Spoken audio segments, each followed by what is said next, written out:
Sadyang napakalamig ngayon, pare. Tignan mo to. Uy, grabe. Ginaw na ginaw ka, boy, ah. Hindi, tinatago lang niya yung poknat niya. So, isip kami ng isip ng ano pa bang mga sabaw na pwede higupin pag malamig. Kasi napakasarap humigo Yun! pagka malamig, di ba? And kakatapos lang ng collab namin ni Chef Tato, kung di yung para papanood, nandyan yung link sa baba. Kaya na-inspire tuloy akong gumawa ng molo soup, di ba? Uy. And humanap din ako ng inspirasyon mula sa buong mundo. Pare, worldwide tayo ngayon. Hindi naman 10 ways to. Pero humanap tayo ng mga sabaw sa ibang bansa na baka pwede natin gawing molo soup. Di ba, pare? Tama. Magsisimula tayo siyempre sa sariling atin ang molo soup ng Pilipinas, pare. Madali lang to. Maliit na pressure cooker, pare. Alam niyo naman, mahilig na mahilig kami gumamit dyan dito. Kung wala kayong pressure cooker, okay lang ang normal na kaldero. Mas matagal mo nga lang isasalang. Ayoko nang matagal. Gusto ko mabilis. Parang ako. Basta normal na chicken stock lang to. Para hindi na tayo gagawa na kung ano. So, bibilisan na lang namin to. Diba? Tuhod, leeg, tsaka mga buto-buto ng manok. Lagyan natin dyan. Habang ginigisa yan, lagyan natin sibuyas. May balat. Yan yun na. Sasalain naman natin yan. Okay lang na buo kasi tagal naman yan isasala, so madudurog naman yan. Bawang, hatiin natin sa gitna, may balat din. Dahon ng laurel. Uy! Lupit ka. So, gigisa lang natin to hanggang magkaroon ng browning na konti. Ganun lang. Yan. Okay na yan. Lagyan nyo ng tubig. Marami pa kayong pwede ilagay dito. Alam nyo na, pwede kayo maglagay ng tanglad, luya, Electric pan! kahit ano, electric pan. Ramen Lair!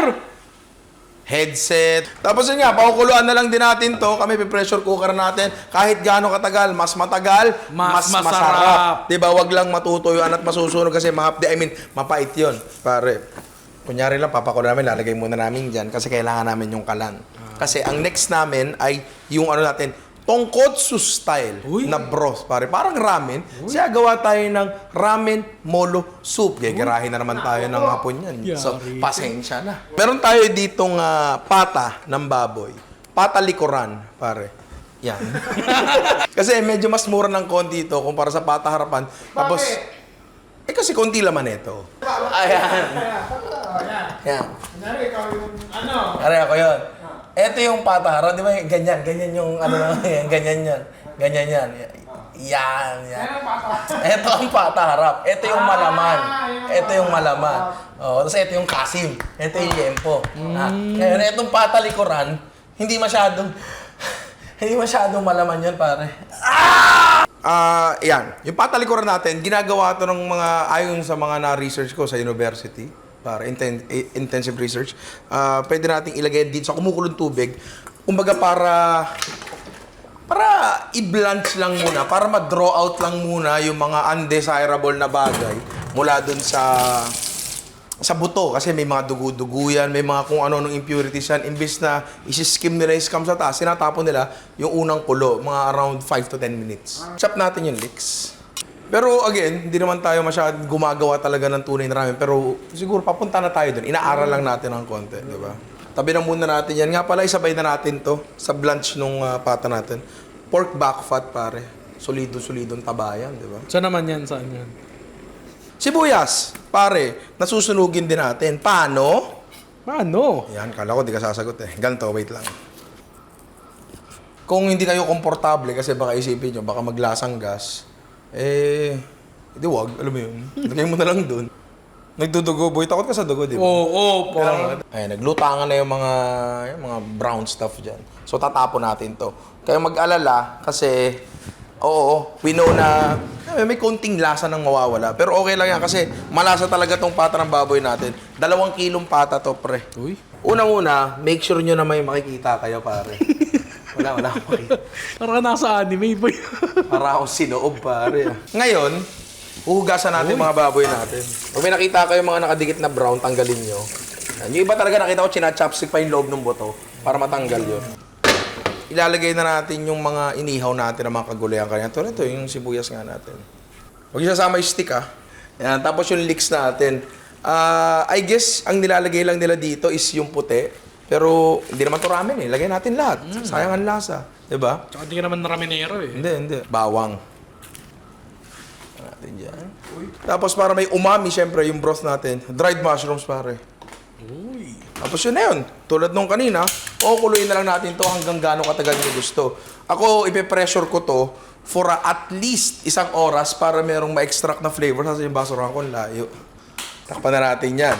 Okay, doon tayo sa susunod natin, pare, which is beef. Kasi kumuha tayo ng inspirasyon mula sa pho, pare. Ano? Vietnamese pho. Wow. Pero kasi sabi sa Brooklyn Nine-Nine, pho daw ang basa doon.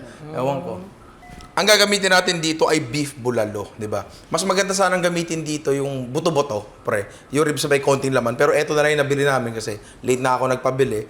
And hindi naman masasayang yung laman na yan, pre. Pwede nyo gamitin sa soup nyo or pwede nyo gamitin sa ibang dish. Birria tacos. Uy. Pwede yan, di ba? So meron tayo dito pressure cooker na merong mainit na mantika. Kita nyo, umuusok na. At isisir natin to. Yan. Konting kulay lang again para sa lasa. Bango, pare. Tsaka meron na siyang browning. Pwede na tayo maglagay ng tubig. Yan. Wag muna masyadong marami. Para mabilis kumulo, mabilis nating maskim. Tapos, sayang, pare. Kasi meron kaming niluto na nakaraan. Tapos meron kami mga buto dito. Uy. Ng baka pa rin naman to. Lagay natin dyan, diba? Tapos meron kami nito, pare. Uy. Bone marrow. Ano? Buto rin naman ng baka yan na nakabiyak sa gitna. Diba? Frozen, audio sync yan, pare. Yan. Lagay na rin natin dyan. Tapos pakuluin lang natin to. Guro, ewan ko. Basta mamaya, i-skim natin yung mga lumulutang as we go, pare. Pero again ulitin ko lang, hindi to authentic. So, ngayon, habang pinapakatas natin yung buto natin, magtutusta tayo ng spices, pare. Isang dry na pan, nasisindihan natin. At lalagyan natin ang mga sumusunod. Sumusunod ka ba? Yes po. Okay. Meron tayong cardamom dito, pare. Star anise. Cinnamon stick, pare. Cloves o clavo de comer. Konti lang nito, Kasi napakatapang nito, pre. Amin.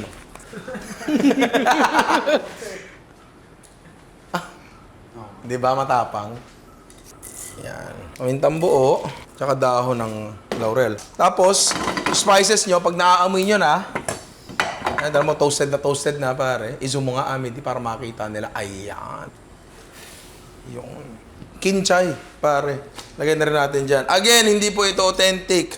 Magawa lang po tayo ng malapit sa... Kumuha tayo ng inspirasyon, pare. Tapos tubig. And, paukuluan na lang din natin to. Ngayon ay 8:30 na. Hanggang alas 8 lang po dapat kami ng gabi kasi unti-unti na kami naglalagay ng structure dito sa Ninong Rai Video Productions. Kasi ayaw ko na pong mag-shoot hanggang madaling araw. Diba?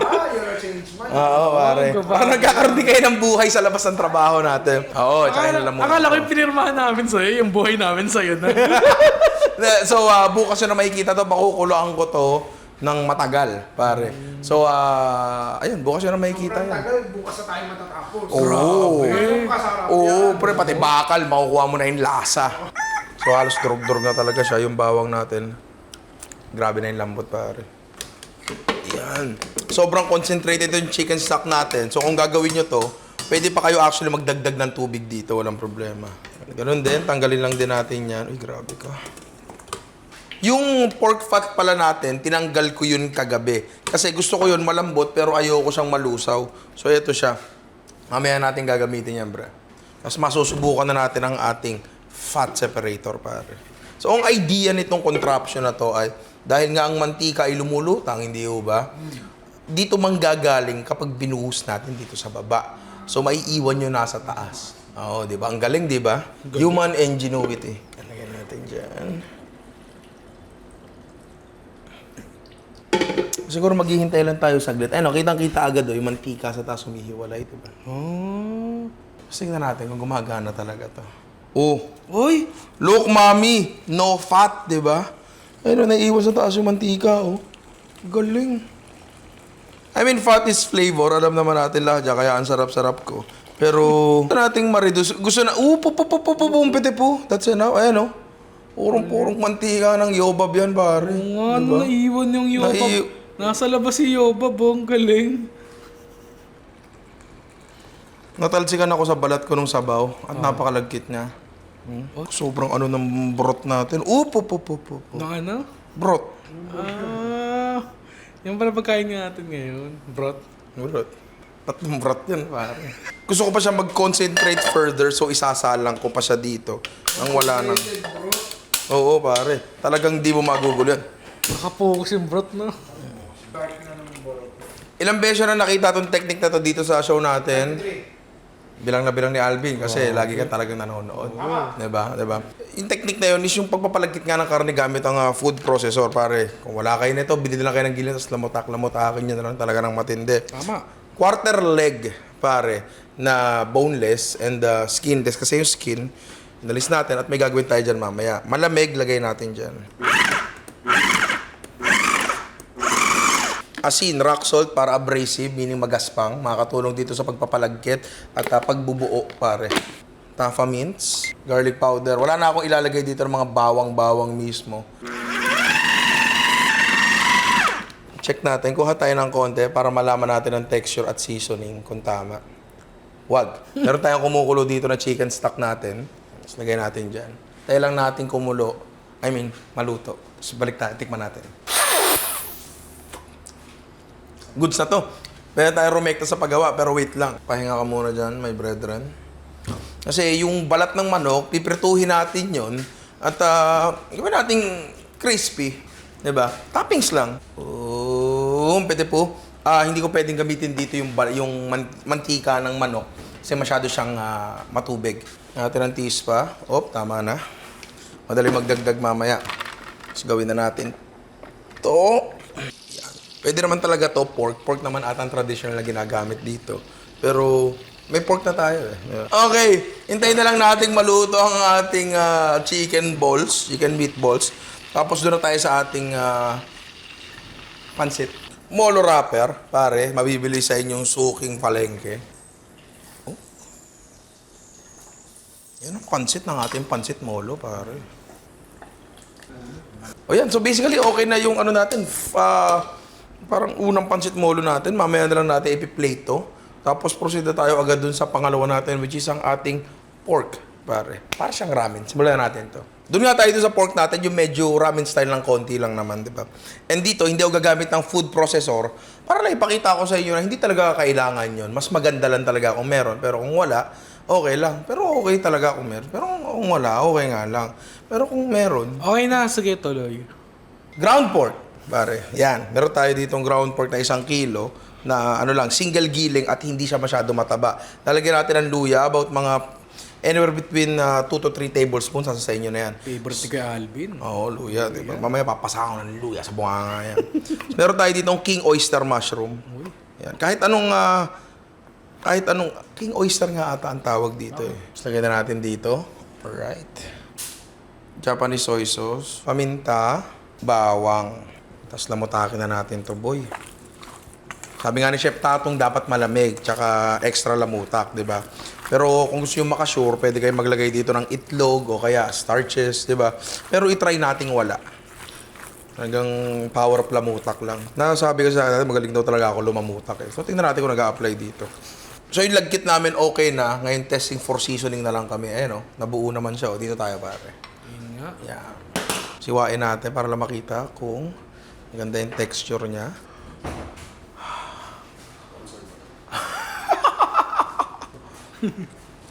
Pero okay na siya. Okay na rin yung seasoning sa akin. Siguro konting asin pa. Pero goods na yun. Sasabaw na lang natin kunin. Baka ma-oversalt eh. Gawa na tayo nung pinaka-molo natin mismo. Yung pinaka-dumplings natin. Wrapper. 50 cent yan. Medyo gawin natin generous, pre. Siyempre, pambahay lang naman eh. Masayin natin lahat ng gilid niyan. Sara natin. Masasara kaya to. One more time. Oh yeah, we're gonna celebrate. One more time! Ano? Mo? Yan mo na yan. Kaya Otits nga, na yan. Otits na yan eh. Sara lang natin yan. Mas para lang maiba. Sara natin ganyan. Para sombrero ni Pope. Diba? Gawa ka ng ganyan. Tapos spicy. Tawagin mo molotov. Anyway, isa-savor muna namin yung joke ni Alvin, tapos gagawin muna namin lahat to. Balikan nyo ako mamaya dito pag tapos na. Ito na pare, nakagawa na. Maraming salamat Amity sa tulong, di ba? Isasalang na natin yan. Pero bago yon, timplahan muna natin to, pare. Meron tayo nga ditong sobrang deeply concentrated na parang pork broth, pare, na malagkit at malinamnam. pasasarapin pa natin yan. Miso paste. Kasi parang miso ramen. Diba? Again, hindi ito authentic ramen. Nanguhula lang kami dito. Diba? Warning. Hindi ito authentic ramen. Palagay ko yung alat natin dito na manggagaling. Kasi maalat ang miso paste eh. Wag yung tikman, pero maalat yan. So Japanese. Tapos, di ba usually pag umorder ka na may mantika talaga sa taas. Di ba? Mamaya natin ilalagay yun. And hiniwalay talaga natin siya dahil gusto natin kontrolado kung gaano karami yung mga bagay-bagay. Meron pang ang nilalagay sa ramen yung tare, kung tawagin. Hindi yun sa panabong na manok, ha? Para mixture of flavor siya na idadagdag mo dun sa main stock mo. Hindi na tayo gagawa, no? Kasi again, warning, hindi ito authentic ramen. Baka lang... Baka may magalit eh. Para na magalit. Siguro pwede natin ilagay ang mga molo natin, mga dumplings natin.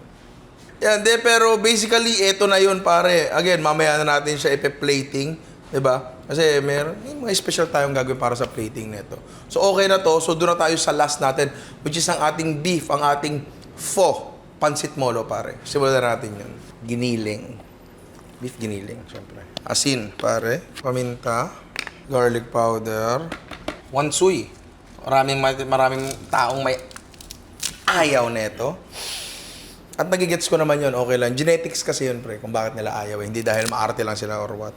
Yan, fresh na fresh. Uy, grabe. Na basil, pare. Pare, familiar to. Diba? Ano yun? Ewan ko, parang lagkit lang. Kunting lauban lang. Diyan. Lagyan natin ang favorite ni Alvin. Luya. Luya. Sabi ko sa'yo, pre, nung nagsimula tayong tumambay, di ka kumakain ng gulay. Ngayon, pre, unang-una mong hinahanap na sa menu ay salad. Diba? Di magtatagal, pre, papangus ka na ng luya, sinasabi ko sa'yo. Tapos gilingin lang natin to. Kumukulo na siya at nag-testing na rin kami ng balot na may laman. Alam mo ba masarap to pag mainit? Siyempre. Tikman mo. Hindi, actually malamig yan eh. Di ba, prisa, pag binuksan mo, umuusok. Try mo. Hirap sa'yo, wala ka ng tiwala sa akin. Ako, tataya ako buhay ko sa'yo, tapos ikaw, papasubuhin lang kita ng dumpling, ayaw mo pa. O, di wag na. Sa iba ko na rin tataya buhay ko. Pwede ka?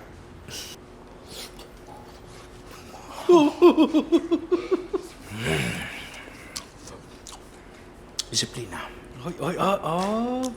Okay na siya. Okay na. Kinagat eh. Napaso tuloy yung ngipin mo.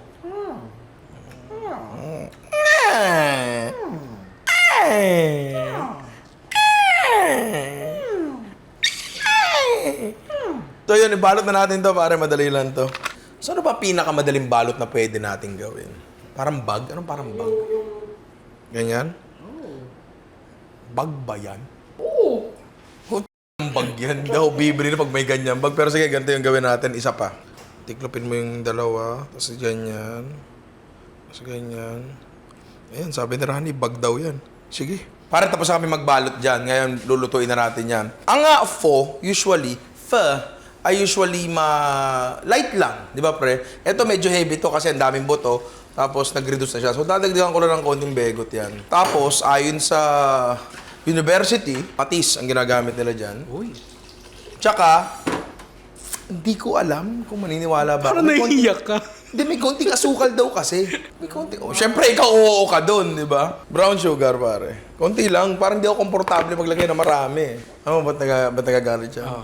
Ano kasi asukarera, di papa? Ah. Sugar daddy. Tapos pwede nating ilagay itong mga dumplings natin. Wait lang daw. Naisya pa yung camera. Naisya pa eh. Game na. Game na raw. Pwede ko na. Okay na. Pwede na. Pwede na ha? Okay. Lalagay ko yung mga dumplings Kaya natin. lang, yung biro lang. Pwede na? Okay. Ngayon lalagay na natin yung mga dumplings Wait natin. lang. Out of focus bigla. Nakawala yung... Okay na, nagpo-focus na uli. Oo, yan. Okay na. Okay. Pwede na. Pwede na. Ngayon lalagay ko na talaga. Ang ganda ng pagbalot natin kasi isa sa pinakamadaling pagbabalot na nagawa ko buong buhay ko, pare. Salamat ka sa kapatid mo. Ninong Ray Tangbil. Oo. Bag daw eh. Yung kasi yung pag nung yung paglalayas, di ba sa Japan, ganun yun eh. Paglalayas ka, yung ilalagay mo dun sa taas, sa steak. Oo! Ano? Ilalagay mo sa steak, Okay, so basically, pakukuluin na lang natin to, tapos okay na tayo. So, plating na tayo. Yun. Chicken molo hubad. Pwede yun, no? Kung gagawin mo ngayon totoy molo. Molo hubad, no? So, yung damit niya. Lagyan natin dyan. Siyempre, spring onions, pre. Yan. Tapos bawang. Uy, yung chicken skin natin. Tumpok natin yan sa gitna. Tapos, di ba, fat is flavor. Meaning, mas mataba, mas masarap. Lagyan natin ito. Yung mantika natin kanina. Pero ito na pare ang ating chicken molo soup, pare. Hubad na molo, naked molo, totoy molo. Diba? So mamaya natin tikman to. Doon muna tayo sa pangalawa natin, pare. Yan. Parang ganda ng sabaw, oh. Uy. Oh, diba? Ang lapot ng sabaw natin, boy, oh. Tapos nandito yung pork fat natin, pre, na pinalambot.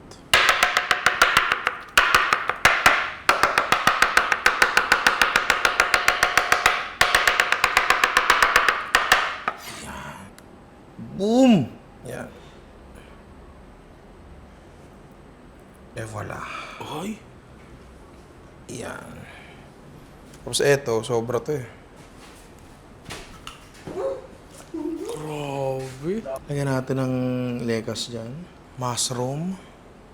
Lagyan natin dayan. Uy, kaganda. Yan. At eto na ang ating ramen molo soup. Warning, warning, hindi po ito authentic. Huwag niyo po kaming pagalitan. Pero eto na nga, tikpan na natin yan, pare. Iyan, mag-picture ka na. Jerome, slow mo na yan, pare. May isa pa ba? Oo nga pala. I forgot. Mamaya ka na mag-slow mo, Jerome. Sentro. Yan. Ganyan yung kulay ng sabaw nun, no? Di ba? Tama. Yan, tapos yan, one soy. Yan natin dyan. Tapos lagyan natin yan dyan. Tapos, hayin ko kay Alvin. Bili ka konting toge. Kaya nang umorder. Grabe. Papagrab mo isang... Together na yan eh. May toge. Ang dami. Lagyan natin dyan.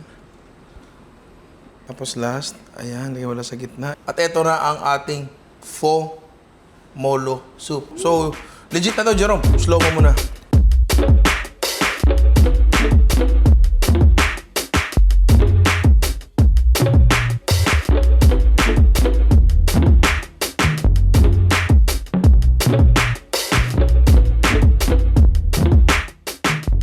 Eto na, pare, ang ating molo soup. Three-way, di ba? Siyempre, tikman natin yung una nating niluto, di ba? Chicken molo soup. Hubad na molo. Ay, ang sarap. Wala pa. Masarap ako pag yung titingin sa akin. Sa mga hindi pa naka-experience nun, pa-experience natin sa kanila. Comment nyo sa baba kung uncomfortable, ha?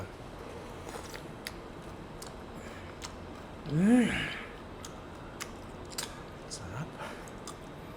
Grabe. Sa pa nga. Mga simbalahibo. Pero, ang sarap kasi nung sabaw, pare.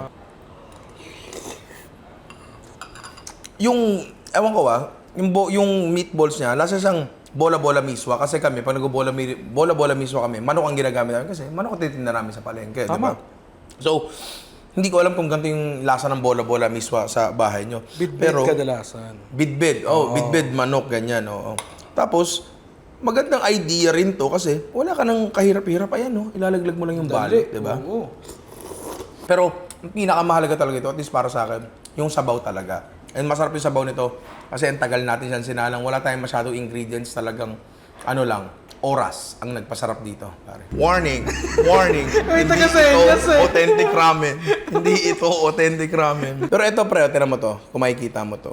Yung parang plastic sa taas. Balita ko, isa daw yan sa hinahanap sa ramen. Kasi parang ibig sabihin daw nun, maganda yung sabaw. Ibig ko sabihin sa pork fat, yung liquid fat na sineparate natin kanina. Bukod pa yun sa chinap natin na pork back fat kanina na malambot. Look at the soup, my boy. And watch how I suck it. Uy. Galit. Ayun na. Nung bata kami, may niluluto si Papa na bulalong baboy. Yung bulalong baboy ay basically pata ng baboy, pata likuran, na pinakuluan, tapos nilagyan ng mais. Naalala mo yung Rani? Oo, naalala niya yan. Kanina, yung ginagawa namin yung stock and kahapon, amoy siyang ganun. Pero ngayon, dahil ang dami natin nilagay ng kung ano, hindi na, pare. Iba yung lasa niya pala. Kung mag-alala, mamaya daw bibisitahin ka dito kasi naalala mo siya eh. Hindi na, okay na. Okay na. Kita mo, daming taba, oh. Ayun, oh. Daming taba, oh. Huwag mo itapat sa akin! Huwag mo itapat sa akin! Maraming taba yung nasa kutsara ko. Sorry. Perfect bite. Oo, Di ba? Perfect bite talaga. Ano naman si Black Panther? Si Papa.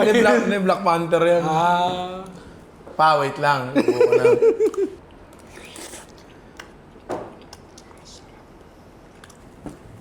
Halika dito. Ayan na.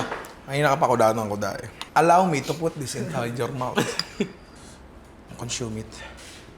Pwede magsalita, pwede mag-feedback. Hindi ito authentic ramen. Hindi ito authentic ramen. Pero nandun yung vibes, pare. GG vibes. Medyo, hindi, parang tropa lang eh. Parang tropa lang, di ba? Pero, medyo kukuha siya. Ito, try natin yung ating itlog na mamasama-sa at mamantika. Ibang-iba siya. Pag to natikman mo, o pag ginawa mo to sa inyo, yung body nung soup, dahil nga talagang nilusaw natin yung pata, talagang iba eh. Sige, para talaga siyang ramen. Tapos, medyo mas thick siya ng konti dahil niluto nga natin yung molo doon sa sabaw. So, gets mo, yung mga starch doon, kumatas sa punta sa sabaw, di ba? Pero wala kami dinagdag na iba. Yung miso paste na nilagay namin, admittedly, medyo napasobra ng konti. Sakto lang. Ako, para sa akin, medyo napasobra ng konti. Pero kayo, kayang-kaya nyo i-adjust sa inyo. Siguro, nung tinitikman ko kanina, baka hindi pa dissolved yung nasa ilalim. Pero okay to. Sobrang okay na ito. Last, pare, ang ating pho ramen. Pho, sabi nga ni Charles Boyle sa Brooklyn Nine-Nine. Usually, pag kumakain ka sa mga sa mga phohan, may sriracha, tapos merong hoisin sauce. Yung nasa gilid yung brown doon. Ako hindi ko nilalagay yung hoisin eh. Kung gusto nyo, pwede nyo lagyan. Pero kami, eto lang, sriracha lang. Yan dapat tayo. Oh, manok yan. Manok yan, boy, di ba? Tapos lemon. Pag sa mga acidic na ganito, hindi ko muna talaga nilalagay agad. Titikman ko muna. Uy, medyo nakulangan lang ako ng alat ng konti. Pero tama nga, pre, may tamis nga. Kung bibigyan kayo ng lemon, lalo pag diretso sa pagkain, maganda pataas. Ganda pataas. Para yung buto, kagano'n nyo lang. Diba? Hindi ganyan kataas. Hindi ganyan. Ganito lang. Ha? Ayun o, nandito na. Ayun na, ang nga, no? Ang galing. Yung bagderaan, tingnan natin. Meron akong paboritong Vietnamese restaurant na kinakainan. Alam mo yan? Lagi ko kayo dinadala ng napakasarap doon. And hindi ko sinasabing malapit to doon or kagaya nito yon. Pero hindi kapatid, hindi pinsan, tropa. Tropa pa rin. Tropa. Pero tropang tumatambay na doon sa bahay. Hindi tropang school, tropang office. Hindi. Yung tropang pwede na mag-overnight, tapos mag-normal lang kayo. Tapos kumukuha na sa ref nyo. Hindi na nahihiya sa nanay mo, yung mga gano'n, no? Pero kuha nito yung vibes, pare. Ang sarap nito. Uhaw na uhaw ako sa iyo. So, anong natutunan natin ngayon, mga bata? Ginawa natin dito, this is technically fusion cuisine, pare. So, parang kumuha tayo ng technique at ingredients sa ibang kultura at ginawa natin sariling atin, munti ka pang malaglag. Ginawa natin sariling atin dahil in-apply natin yon sa dish na nag-e-exist sa kultura natin. Pare, magkaiba yung mga lasa nila. As in, malalayo talaga sa isa't isa. Isa nga, Pilipinas, isa, Vietnam, isa, Japan. Lalayo nun, bro. Di mo kaya Egypt yun, di ba? Pero, in its essence, yun siya. And I feel like, yun yung challenge ng fusion cuisine. Kailangan kasi, hindi ka masyado magdi-deviate away doon sa peg dish mo, di ba? So, dito, kung mapapansin nyo, pare-parehas silang may meatballs, pare-parehas silang may sabaw, and pare-parehas silang May molo. Diba? Yun nga talaga yun. And I think, nabasa ko lang sa comment na nakaraan, ang molo pala ay isang lugar. Doon pala siya nag-originate. Oo. Molobon. Mulabon tags. So kung kayo, tatry nyo gumawa ng sarili nyong fusion cuisine, just keep in mind na dapat meron kang peg at hindi ka magdi-deviate palayo doon. So yun, sana i-try nyo to, napakadali niya. Medyo matagalan ng konti pagkagawa ng sabaw, pero pwede naman i-shortcut yan pag gumamit kayo ng pressure cooker, diba? Huwag nyo lang iiwan overnight ng walang bantay. Medyo delikado yun. Ako hindi ko ginawa yun, diba? Sa meatballs, pwede rin kayo maglaro, pwede kayo mag-try ng seafood. Mag-enjoy kayo sa kusina kasi dito sa kusina, the possibilities are endless! Yan, maraming salamat sa inyo, mga inaanak. Sana nag-enjoy kayo. Padala mo na kay Jerome to kasi same day edit to. SD ito, pare. Hindi pa sa kasal ito. Oo, matindi pa sa kasal, di ba? I love you all. Mwah.